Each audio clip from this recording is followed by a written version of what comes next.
What's up, good people? Mark Holmes here, and as always, I want to say thank you all for watching, commenting, subscribing, and being part of the Joe Boo Sports Report.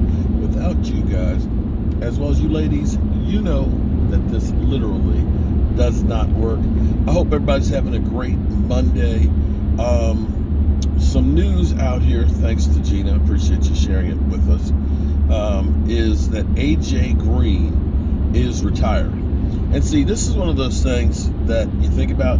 When you think about AJ Green, you think about those great years that he was playing. You know, he's had a good career. He's got over 10,000 yards receiving, which is amazing. And in some people's mind, when you say, oh man, AJ Green, man, we should go get that guy. But here's the thing that's crazy is what you don't realize is what they've done lately. In your mind, you're thinking about the great catches, the great years, you know, the 1,000+ yard seasons and things. But in actuality, the last 1,000-yard season he had was 2017. 2017. He's 34 years old.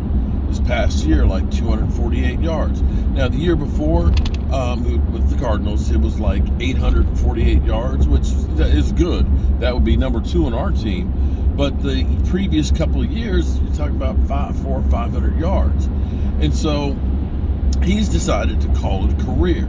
And this is where you look at it and say, you know, in football, you're only so good for so long. After you start getting to a point where you start getting injuries, it just kind of continues to kind of snowball downhill. It gets longer time for you to recover. It's harder to recover. You end up breaking down even more, and so on. And the reason I even bring this up with him is he's only about 3 years older than what Odell Beckham Jr. is. And when you start looking at the numbers of Odell, people still remember the catch, no catch, you know? And in your mind, you're thinking, oh my God, Odell Beckham. If we can get Odell Beckham, man, oh, he's going to be lights out. Well, the good thing, at least with Odell, would be is it won't cost you any draft picks to bring him in. More than likely, if you're saying it's Odell or Noah Brown and Michael Gallup, he probably becomes your second leading receiver if he stays healthy for the season, which is an improvement. But are we looking at this and saying that Odell Beckham Jr. is going to be that guy that's a 1,000-yard plus receiver? Or are we looking at this like an A.J. Brown that's been, you know, a slow burn out? Coming off of missing a full year recovering from a bad ACL surgery. And possibly the cost of, I would imagine that he wouldn't take a contract less than Michael Gallup. You're probably talking about $15 million. So are we looking and saying Odell Beckham Jr. at 31 years of age is going to be, you know, Odell Beckham that was 27 years of age? Or more like AJ Green that's retiring at 34 years of age? It's a big gamble. For me, if you're saying we can sign Odell to a decent contract number, but we're also trying to get somebody else to be better, because let's be clear here. Let's be clear here. This morning I talked about this. Separation and catch percentage. Michael Gallup and Noah Brown were 2 of the worst in the NFL. Noah Brown was 117th out of 121. Michael Gallup was 116 out of 121 in separation. And they were both in the 100 range as far as catch percentage. If we do not get somebody else to take off some of the pressure of CeeDee Lamb, we're going to have the same results that we had this year. It doesn't matter who the coach is. You got to have talent. And as I look at the Eagles and I look at the Kansas City Chiefs, they've got talent and offensive lines to help their quarterbacks. Just do. If you don't think that matters, then there's no point in me even trying to talk to you about football. because you don't understand that it is a team sport. The quarterback can only do so much. I will forever remember Roger Staubach saying, it doesn't matter what passes I threw if the receivers like Drew Pearson didn't catch them.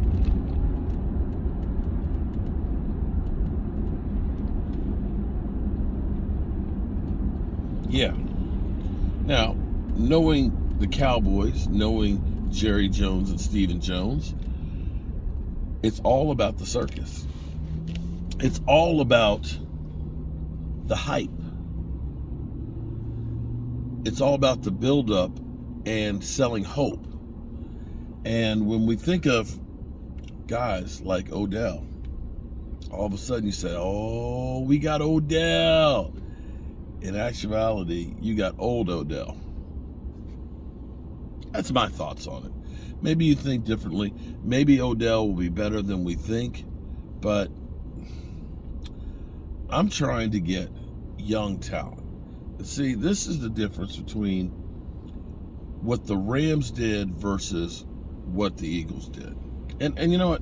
I hate the Eagles. I hate the Eagles, but I have to, give credit where credit's due. They went out and they got talent, but they got talent that had a shelf life on it. They got talent that you don't look at and say, this is the twilight of their career. This is the over-the-hill gang. We're trying to put it together for one last go-round, with the old guys, the Ndamukong Suhs and the Matthew Stafford, who's got a lot of miles on it. They went out and got guys that are still in their prime and young, that you don't look at and say they're from the scratch and dent pile. But the Cowboys, some of the richest owners in the NFL, are sitting here bargain basement shopping. That's what's crazy to me. Just don't understand it. But shout out to AJ Green for a great career. And, I hope you have a great after career. Side note, Tom Brady, who's got like a $300+ million contract to be a commentator, basically has told his employers, I'm gonna wait another year before I actually start working it. I'll start in 2024 because I want to work on my craft and make sure I know what I'm talking about. I guess the whole Tony Romo situation is all it's kind of making me think, I might want to get some coaching on this to make sure that I do well with this. All right, good people. Hope you're having a great day, and we'll be seeing you soon. Don't forget our live stream tonight, 9 o'clock Eastern. Seems like things are kind of slowing down a little bit for our Cowboys in the news cycle, but we still have 2 coaching vacancies left to be filled. Peace.